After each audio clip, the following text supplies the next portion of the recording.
ఏం మాట్లాడుతున్నావే? నీకేమన్నా పిచ్చి పట్టిందా? నేను చెప్పిందేంటి, నువ్వు చేస్తున్నదేంటి? ఏమో మమ్మీ, బావ ఫోన్ చేసి ప్లీజ్ ప్లీజ్ అని బతిమలాడుతుంటే జాలేసి ఆగిపోయాను. బావ నన్ను రావద్దు రావద్దు అంటున్నాడంటే నువ్వన్నట్టు సన్నీగాడు ఆ విషయం సంధ్యకి చెప్పుంటాడు. సంధ్య బావకి ఫోన్ చేసి ఉంటుంది. ఇప్పుడు వీళ్ళందరూ కలిసి ఏం ప్లాన్ చేస్తున్నారో. నీ బొందే, నీ బొంద. అసలు నువ్వు మధ్యలో ఎందుకు ఆగావు? ఈ పాటికి వాళ్ళు ఏదో ఒకటి ప్లాన్ చేస్తారు. త్వరగా బయలుదేరు. ఎట్టి పరిస్థితుల్లోనూ ఈ నిజం వాళ్ళకి తెలియాలి. ఇప్పుడు సంధ్యకి తెలిస్తేనే ఉరుకులు పరుగులు మొదలుపెట్టింది. అదే వింధ్యకి తెలిస్తే, వాణికి తెలిస్తే మనం వెళ్ళి దర్జాగా నట్టింట్లో కూర్చోవచ్చు. నువ్వు ఆలోచించుకే. అసలు నువ్వు మధ్యలో ఆగి తప్పు చేసావు. త్వరగా ఫోన్ పెట్టేసి బయలుదేరు. సరేలే మమ్మీ, ఏదో కొంచెం డౌట్ వచ్చి క్లారిటీ కోసం ఫోన్ చేశానులే. ఈ చిన్న గ్యాప్ చాలే. సెంటీమీటర్ చనివిస్తే కిలోమీటర్ దూసుకెళ్తుంది ఆ సంధ్య. త్వరగా బయలుదేరు. అలాగే, ఫోన్ పెట్టేసి నేను బయలుదేరుతున్నాలే. అన్నా, తొందరగా కార్ స్టార్ట్ చేయి.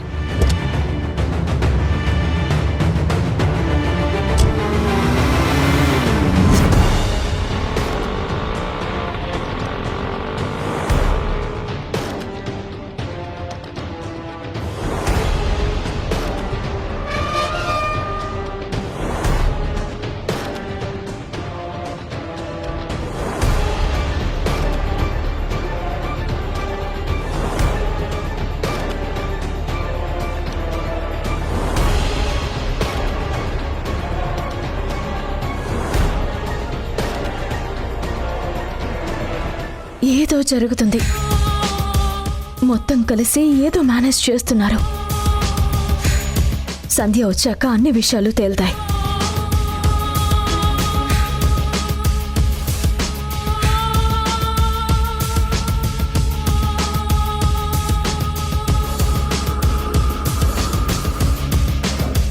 వింధ్య, సంధ్య, ఏంటి, ఏం జరుగుతుంది? అసలు మా ఆయన ఏంటి తిక్క తిక్కగా మాట్లాడుతున్నాడు? ఫోన్లో నిన్ను బ్రతిమలాడుతున్నాడేంటి? ఏదైనా జరిగిందా? చెప్పవే. వింధ్య, ఇవన్నీ కాదు. మౌనిక ఇక్కడికి వచ్చిందా? మౌనిక ఇక్కడికి ఎందుకు వస్తుంది? అది రాజేష్ గారు, మనం అర్జెంటుగా బయటికి వెళ్ళాలి. రండి. రా సంధ్య.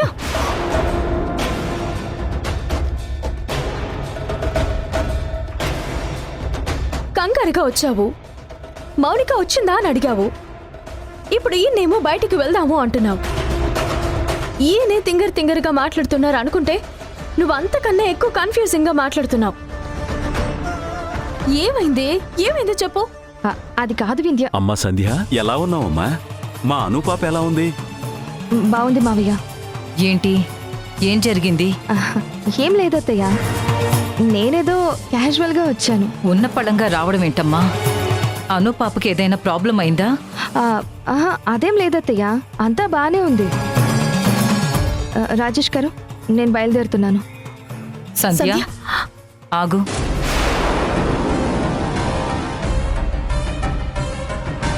ఎందుకు వచ్చావు? ఎందుకు వెళుతున్నావు? ఊరికే అత్తయ్య, వింధ్యని కలవడానికే వచ్చాను. సంధ్య, ఏదైనా దాస్తున్నావా? చచ్చా, నేనేం దాస్తానే. ఇందాక మా ఆయన కంగారు పడ్డాడు, ఇప్పుడు నువ్వు కంగారు పడుతున్నావు. అసలు ఏంటి ఇదంతా? పైగా మౌనిక వచ్చిందా అని అడుగుతున్నావు. అసలు మౌనిక ఇక్కడికెందుకు వస్తుంది?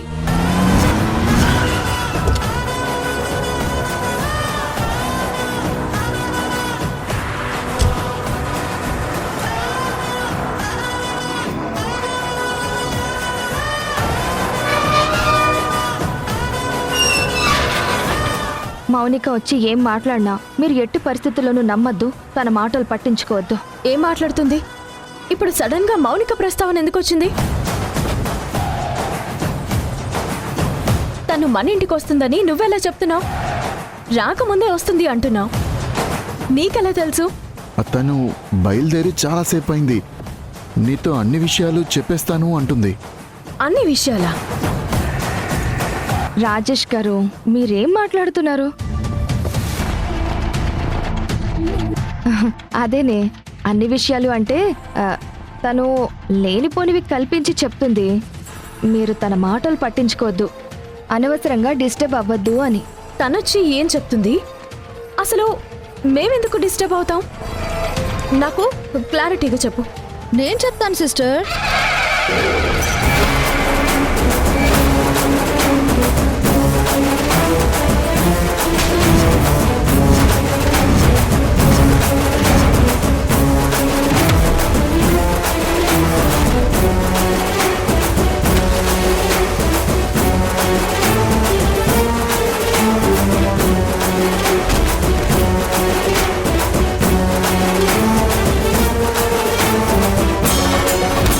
మౌనిక, ఎక్కడికి వచ్చావేంటి? పద వెళ్దాం. ఆగు సంధ్య, ఆగు. మా ఫ్యామిలీ విషయాలు మమ్మల్ని మాట్లాడుకోనివ్వవా? మౌనిక, మర్యాదగా చెప్తున్నాను, ముందు ఇక్కడి నుంచి వెళ్ళిపో. మీరుండండి. ఏ మౌనిక, అసలేంటే నీ ప్రాబ్లం? నిన్ను చూడగానే సంధ్య మా ఆయన కంగారు పడిపోతున్నారేంటి?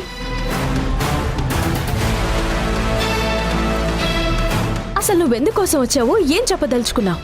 వింధ్య, వదిలే. సంధ్య, ఏంటిది? మీరు కన్ఫ్యూజ్ అవుతున్నారా? మమ్మల్ని కన్ఫ్యూజ్ చేస్తున్నారా? మౌనిక, నువ్వెందుకోసం వచ్చావు? నువ్వు రాకముందు నువ్వు వస్తున్నావని చెప్పి సంధ్య చెప్పింది. నువ్వు వచ్చాక ఏదో చెప్తావు, అదంతా నమ్మొద్దు అని చెప్పి చెప్తుంది. అసలు నువ్వేం చెప్దాం అనుకుంటున్నావు?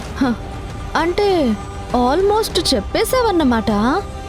అన్ని విషయాలు చెప్పిన దానివి ఈ విషయం మాత్రం ఎందుకు చెప్పలేదు సంధ్య? మౌనిక, పిచ్చి పిచ్చి వేషాలు వేయకు, చెంప పగలు కొడతాను. ముందు పద బయటికి. సంధ్య, ఏంటి నువ్వు అసలు? తను మాట్లాడుతుంది కదా, మౌనికని చూసి నువ్వెందుకు కంగారు పడుతున్నావు? మౌనిక, చెప్పు.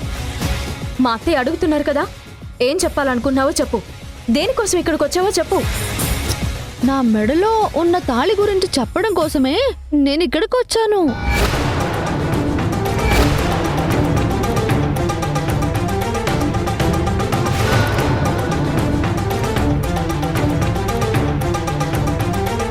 నా భర్త గురించి చెప్పడం కోసమే నేను ఇక్కడికి వచ్చాను.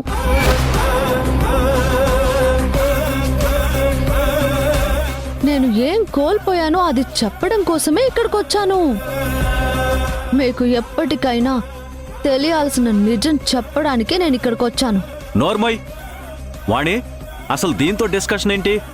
దీని ఇంట్లోకి రానివ్వడమే ఎక్కువ అనుకుంటే దాని సోది మాటలు ఎందుకు వింటున్నారు? అది కాదండి, అసలు అదేదో చెప్తానంటుంది. ఏం చెప్తుంది? వచ్చిన దగ్గర నుంచి సినిమా డైలాగులు చెప్తుంది. నేను కూడా 100 చెప్తాను. రాజేష్, ముందు మౌనికని బయటికి పంపించు. మావయ్య, మీరు ఎప్పుడూ ఇంతే. మీకు అసలు తెలీదు, కొసరు తెలీదు, ఏదేదో మాట్లాడుతూ ఉంటారు. ఇది చాలా ముఖ్యమైన విషయం. మీరు కాసేపు సైలెంట్గా ఉండండి. వాణి, చూడది మన ఇంటికొచ్చి నేనంటే లెక్క లేకుండా ఎలా మాట్లాడుతుందో చూడు. అసలు దీంతో డిస్కషన్ ఏంటి? నేను కూడా అదే చెప్తున్నాను మావయ్య. వింధ్య, తను అలాగే మాట్లాడుతుంది. తన గురించి మీరు వదిలేయండి. మౌనిక, పద. ఎక్కడికి వెళ్ళేది? మా ఫ్యామిలీ విషయాలు చాలా మాట్లాడుకోవాలి. అత్తయ్యా, వింధ్య సిస్టర్, మనం ముగ్గురం కూర్చొని మాట్లాడుకోవాల్సినవి చాలా ఉన్నాయి. మీకు ఒక ముఖ్యమైన విషయమే తెలియాలి. ఏయ్, నస పెట్టుకో, పద ముందు. త్వరగా తీసుకువెళ్ళండి, దీని టార్చర్ భరించలేకపోతున్నాను. బాబా, మౌనిక రా. ఏ ఆగు సంధ్య, వదులు.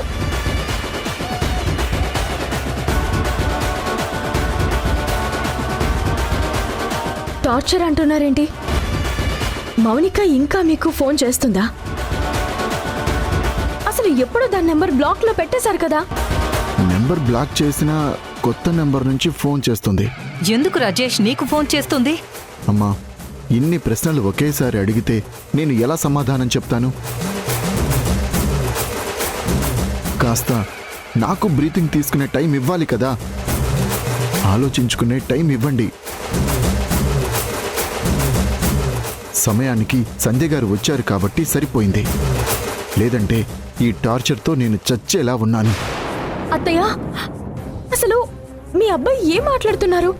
అసలు వీణ్ణి చూసి నవ్వాలో బాధపడాలో నాకైతే ఏమీ అర్థం కావట్లేదు. సంధ్య ఎందుకొచ్చింది? మౌనిక ఏం చెప్పాలనుకుంది? వీడెందుకు చిరాకు పడుతున్నాడు? అసలు నాకైతే పిచ్చెక్కేలా ఉంది. నువ్వే క్లారిటీగా తెలుసుకో వింధ్య. ఏంటి వాణ్ణి తెలుసుకునేది? మౌనిక రాధిక పనేంటి? లేనిపోనివి కల్పించి చెప్పి సాఫీగా సాగుతున్న కాపురాల్ని కూల్చేయడమే కదా వాళ్ళకి అలవాటు. అమ్మా వింధ్య, ఇవన్నీ నువ్వు మనసులో పెట్టుకుని ఎక్కువగా ఆలోచించకు. వాడు నాకంటే ఎక్కువ కన్ఫ్యూజన్లో ఉన్నాడు. అంతెందుకు, ఎప్పుడూ స్ట్రాంగ్గా ఉండే సంధ్య కూడా చాలా కన్ఫ్యూజన్లో ఉంది. ఆ తల్లి కూతుళ్ళు ఎప్పుడూ అంతే, పక్క వాళ్ళని కన్ఫ్యూజ్ చేస్తూ ఉంటారు. వదిలేయమ్మా. వింధ్య, ఏ ప్రాబ్లం రాకుండా చూసుకోమ్మా. నువ్వు కంగారు పడొద్దమ్మా. ఏదైనా ప్రాబ్లం వస్తే సంధ్య చూసుకుంటుందిలే.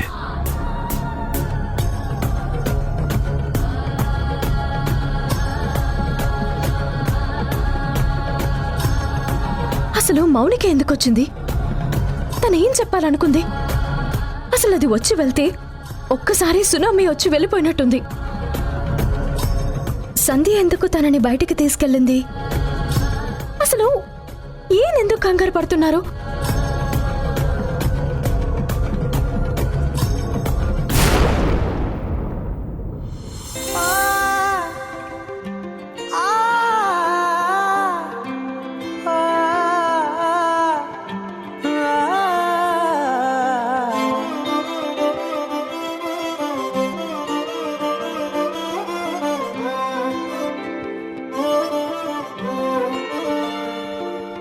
నేనెప్పుడైనా దాన్ని తిట్టానా, కొట్టానా, రాచి రంపాన పెట్టానా? లేదే. ఇంట్లో ఉంటుంది, ఇంట్లో తింటుంది. అయినా సరే వీళ్ళందరూ నా మీద పడేడుస్తారు. నేను 4 మాటలన్నా ఎవరి కోసం? నా మనవరాలి కోసం. పెద్దదాన్ని, రేపో మాపో కాటికి పోయేదాన్ని. 4 మాటలు అంటాను. పళ్ళారా? అందరికీ నేనంటే చులకనైపోయాను. అసలు ఇదంతా ఆ భూమి వచ్చిన దగ్గర నుంచే నా జీవితానికి ఇదొకటి తగలడింది.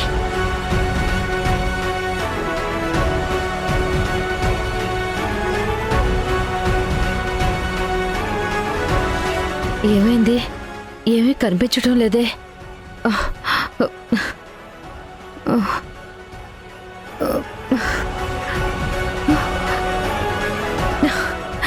ఏమైంది నాకు? శ్రీజ, శ్రీజ, శ్రీజ, శ్రీజ.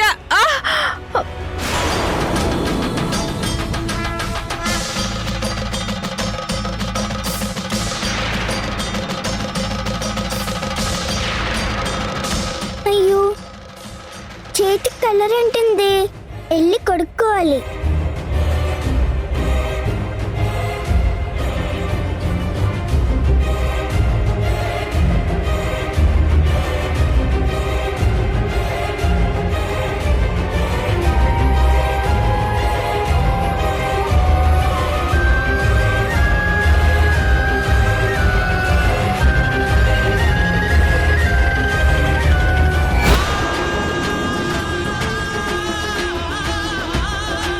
అమ్మగారు, అమ్మగారు, అమ్మా, అమ్మగారు లేవండి. అమ్మగారు, అమ్మగారు లేవండి. అమ్మగారు, ఏమైంది అమ్మగారు?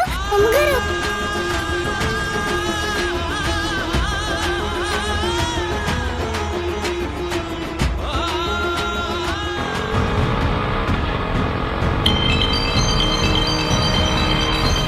అమ్మ ఫోన్ చేస్తోందేంటి? హలో అమ్మా. అక్క ఎక్కడున్నా? త్వరగా రా అక్క. అమ్మగారు ఇక్కడ పడిపోయారు. పడిపోయిందా? అవునక్క, నాకు చాలా భయంగా ఉంది. నేను ఇప్పుడే వచ్చేస్తున్నాను భూమి. నేను వచ్చే వరకు జాగ్రత్త. వచ్చేటప్పుడు డాక్టర్ని తీసుకురా అక్క. సరేనమ్మా. వదినేమో హాస్పిటల్లో ఉంది. అన్నయ్యకి ఫోన్ చేయడమే కరెక్ట్. హలో అన్నయ్య.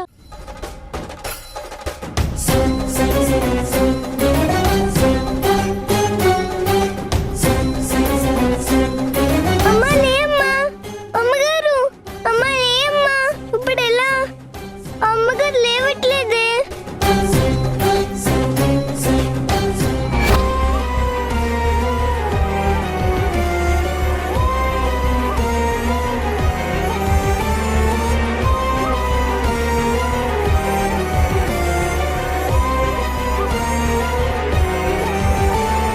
ఏంటి అలా చూస్తున్నావు? గండు పిల్లిలాగా ఎప్పుడు నా వంకే చూస్తావేంటే? అన్నం తినేటప్పుడు చూస్తావు, మంచినీళ్ళు తాగేటప్పుడు చూస్తావు, టాబ్లెట్ వేసుకునేటప్పుడు చూస్తావు. ఏంటి ఎప్పుడు నీ కళ్ళు నా మీదే ఉంటాయి? ఏం లేదమ్మగారు, మీ కళ్ళు నా కళ్ళు ఒకేలా ఉంటాయి. అందుకే ఎప్పుడు మీ కళ్ళ వంకే చూస్తాను. ఆహా, ఇంకా చెప్పవే. నువ్వేదో నా కోడలు కడుపున పుట్టినట్టు, నేనేదో నీ సొంత నానమ్మ అయినట్టు. నా పోలికలు నీకెలా వస్తాయి? మీ అమ్మెవరో, మీ నాన్నెవరో, మీ నాయనమ్మెవరో ఏంటో. నా పోలికలు వస్తే గిస్తే నా మనవరాలకు వస్తాయే.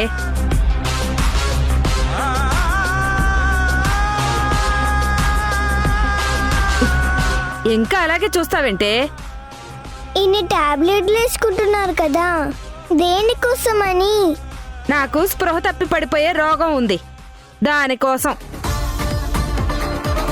ఇదేమో బీపీ కోసం, ఇదేమో షుగర్ కోసం, ఇదేమో థైరాయిడ్ కోసం. ఒకటా రెండా? మెడికల్ షాప్లో ఉన్న టాబ్లెట్లన్నీ నా ఒంట్లో పడతాయి. ఇప్పుడు నీకు చెప్పినా అర్థం కాదులే. వయసు మీద పడితే అలాగే ఉంటుంది.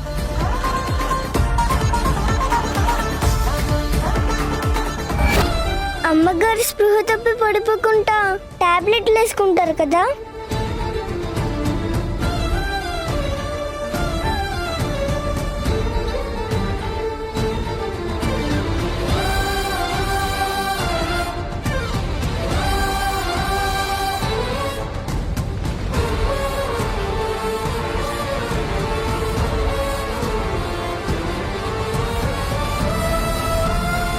అమ్మగారు లేవండి, అమ్మగారు, అమ్మగారు, అమ్మగారు,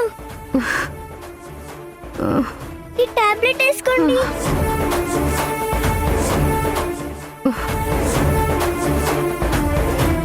అమ్మగారు తాగండి అమ్మగారు. అమ్మగారు ఎలా ఉంది అమ్మగారు?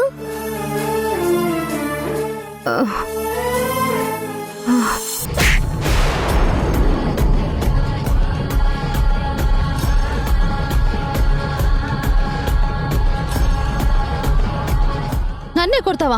కొట్టడం కాదు, చంపేస్తాను. సంధ్య,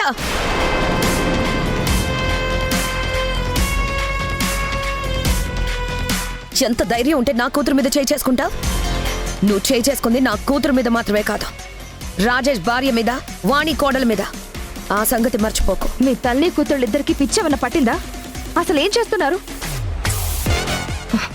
రాజేష్ గారి జీవితంతో గేమ్ ఆడాలనుకుంటున్నారా? నిజం చెప్తే వింధ్యకేదో అవుతుందని, అత్తయ్యకేదో అవుతుందని మాట్లాడుతున్నారు కదా. కానీ వాళ్ళిద్దరికంటే ముందు మీరసలు రాజేష్ గారి గురించి ఆలోచించారా? మౌనిక, నీకు నిజంగా రాజేష్ మీద ప్రేమ ఉంటే నువ్విలాంటి పనులు చెయ్యవు.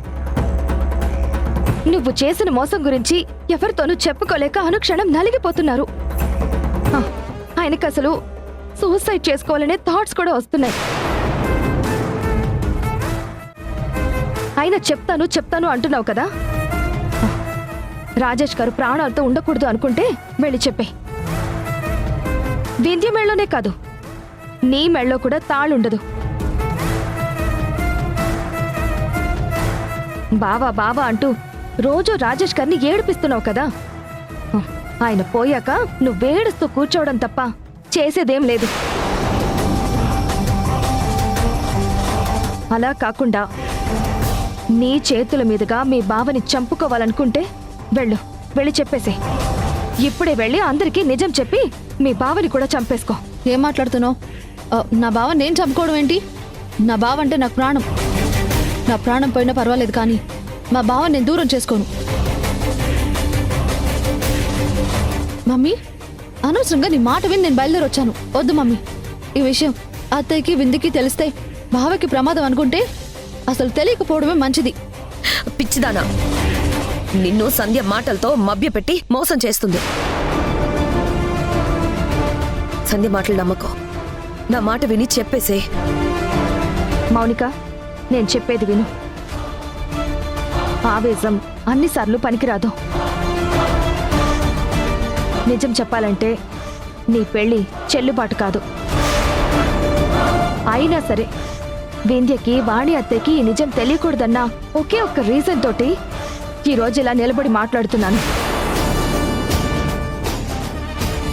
ఇప్పటికే అత్తయ్యకి వింధ్యకి అనుమానం వచ్చింది. నువ్వు ఇలా చేయడం ఎంతవరకు కరెక్ట్? మీ అమ్మ మాటలు విని నువ్వు అనవసరంగా నీ లైఫ్ని నాశనం చేసుకుని వాళ్ళ లైఫ్ని నాశనం చెయ్యకు. దయచేసి ఇక్కడి నుంచి వెళ్ళిపో. రాజేష్ గారికి ఏదైనా అయితే నువ్వు హ్యాపీగా ఉండగలుగుతావా చెప్పు? లేదు లేదు, మా బావ ఎప్పటికీ హ్యాపీగా ఉండాలి. వద్దు మమ్మీ, పద వెళ్ళిపోదాం. ఆగో. చాలా తెలివిగా దెబ్బ కొడుతున్నావు సంధ్య. నా కూతుర్ని మాటలతో మెస్మరైజ్ చేసి లాక్ చేస్తున్నావా? నువ్వు చెప్పడం సరే, మా ఎడ్డి మొహంది నీ మాటలు వినడం సరిపోతుంది. వెళ్ళిపోదాం మమ్మీ అని అంటుంది. అన్నీ బాగున్నాయి, కానీ నా కూతురికి ఏ న్యాయం జరిగింది? రాజేష్ వింధ్యతో ఉన్నాడు, కానీ నా కూతురుతో కాదే. నీ ఫ్రెండ్ హ్యాపీగా ఉండాలి, కానీ నా కూతురు హ్యాపీగా లేదుగా. అసలు చెప్తుంటే అర్థం కావట్లేదా? అయినా అది కాదు, వింధ్య మెడలో తాళి కట్టినవాడు వింధ్యతో కాకుండా నీ కూతురుతో ఎలా ఉంటాడు? ఎన్నిసార్లు చెప్పాలి నీకు? చూసావా మౌనిక ఎలా మాట్లాడుతుందో? ఎప్పటికైనా నువ్వు పరాయిదానివేనే. నా మాట విని నిజం చెప్పేసే, లేదంటే రాజేష్ రాడు.